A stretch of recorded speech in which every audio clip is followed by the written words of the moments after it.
Good morning সবাইকে, welcome to my new blog. আশা করি তোমরা সবাই ভালো আছো, আমিও ভালো আছি। আজ ছিল আমার দিদির ছেলের জন্মদিন। ও আমারই কাছে ছিল, তাই দিদি বলছে যে ওকে একটু সকাল সকাল উঠিয়ে স্নান করিয়ে শিবের মাথায় জল ঢালার জন্য সব ওকে রেডি করে দিস। তাই আমিও একটু পুজোও করে নিলাম, ওকে রেডিও করে। এবার আমি সোজা চলে যাবো রেডি হতে।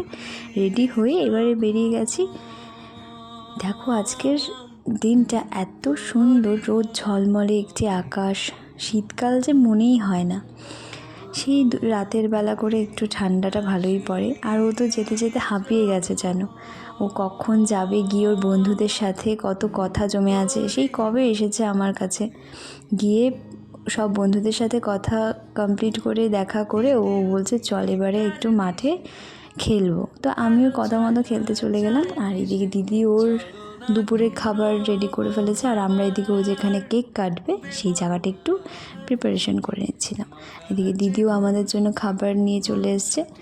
কথা মতো আমরা খেয়ে ঘরটা টোটালটা আমাদের মতন করে সাজিয়ে নিয়ে এবারে আমরা রেডি হয়ে পড়বো। দেন একটু চা না হলে তো আর হয় না, এটা হলো একটা এনার্জি ড্রিঙ্ক বলতে পারো। সবটাই সাজানোর পর কেকও চলে এসছে।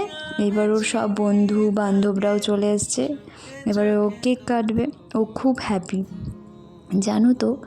ও আমায় নাম ধরেই ডাকে, যেন আমি ওর বন্ধু। এইভাবে ও আমাকে ছোটো থেকেই ডেকে যায়। যাই হোক, ওর কেক কাটাও কমপ্লিট হয়ে গেল।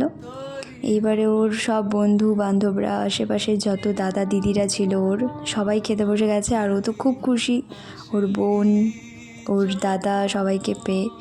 আমরাও সবটা কমপ্লিট করে এইবার রাতের ডিনার করে নিলাম। Tata, by.